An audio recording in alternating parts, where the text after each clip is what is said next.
আসসালামু আলাইকুম বন্ধুরা। তাহলে দেখেন আমাদের রাহান আব্দুল দাওয়াতে যাচ্ছে। এদারও আব্দুল রেডি হইয়া বাইরে সে যাচ্ছে। আব্দুল দাওয়াতে যাইতেছে, তোমার অনুভূতি কেমন বলো? দাওয়াতে যাইতেছ, অনুভূতি কেমন তোমার? এই দাঁড়াও ভালো বলো। খাই পেলে তো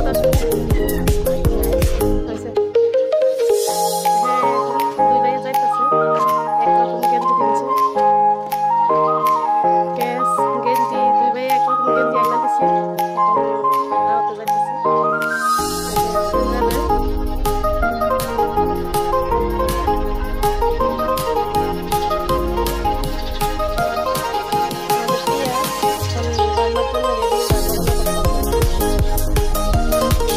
বন্ধুরা আজকে আমাদের দুপুরের রান্না এই যে লাউ দিয়ে মুরগির মাংস দিয়ে বসাইছে এদিকে, আর এদিকে আলাদা মুরগির মাংসটাকে দিয়ে তাহলে বাচ্চা মারবো দিয়ে কম দিয়ে বোনা করবো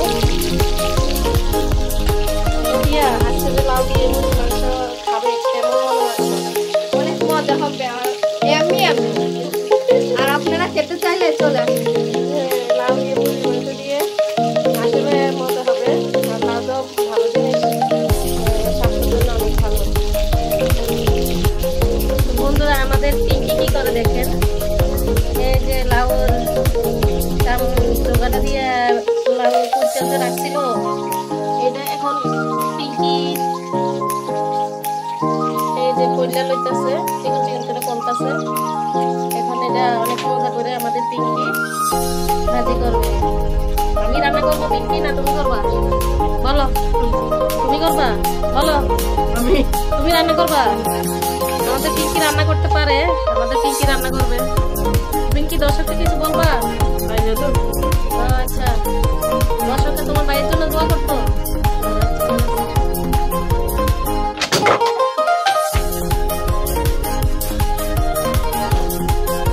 বন্ধুরা আমাদের পিঙ্কি রান্নার জন্য আপনারা কি করবেন? বেশি লাইক আর সাবস্ক্রাইব করে দিবেন। তো বন্ধুরা দেখছেন এইদিকে এই শাকটা হলো পালং শাক। আপনাদের ভাইয়া পালং শাক আনছিল, আনার পরে আমি শাকটা খাইয়া এই যে শাকের যে গোড়াটা থাকে এই গোড়াটা আমি সে জায়গাটা অনেকটা ভালো ছিল, ছিঁড়া ছিল না। আমি এই শাকটা নিয়ে তারপরে দিয়ে গোড়াগুলো এইভাবে মাটির ভিতরে পুঁতে দিছি, লাগাই দিছি। লাগানোর পরে দেখেন আবার নতুন করে পালং শাক হচ্ছে। পালং শাক শুধু দিছি দিয়ে হয় না, আপনারা পালং শাক বাজার থেকে কিনেন না, পালং শাকের গোড়াটা এইভাবে লাগাই দিবেন। দেখেন কি সুন্দর পালং শাক হচ্ছে। আর এদিকে এটা হলো আমাদের আদা গাছ। আমি একটু আদার শ্যাম পাইছিলাম, আদার থেকে আগে তারপর আমি লাগাইছি। এই যে আদা গাছ হয়েছে, এদিকে আরেকটা আছে ওটা বড় হইতেছে।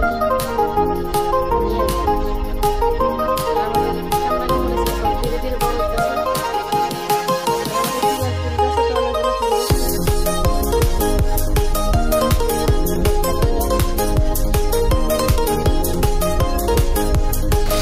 আমাদের টিয়া মুরগির মাংস বসাইছে,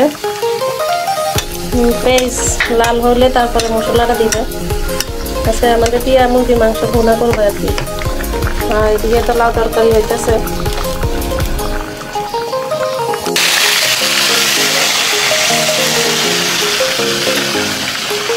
এখন আদা রসুন পেঁয়াজ বাটা দিতেছে।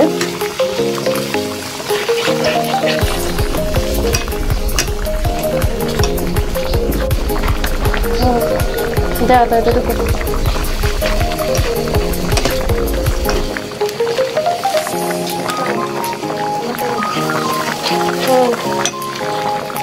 এবার মাংসের মশলার গুঁড়াটা দিয়ে দাও। মাংসের মশলার গুঁড়োটা দিতে দাও।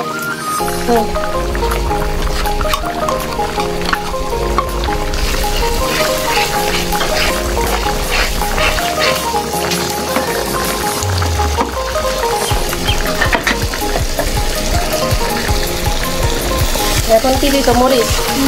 মরিচের গুঁড়ো, এরপরে হলুদ, অল্প পরিমাণে হলুদ দিছে। মুরগির মাংসটা তো ভোনার ভিতরে অল্প হলুদ মরিচ দিলে চলে। লবণ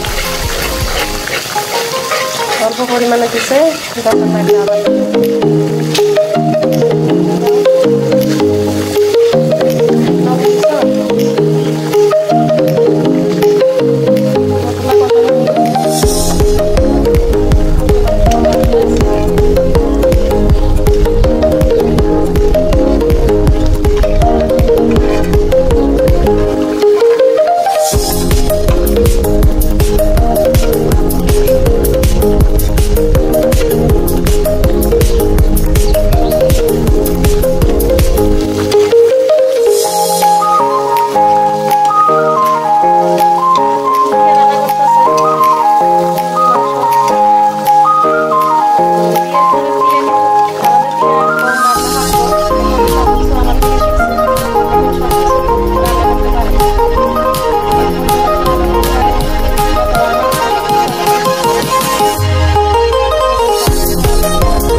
আল্লাহ হাফেজ। সবাই ভালো থাকবেন, সুস্থ থাকবেন। আসসালামু আলাইকুম।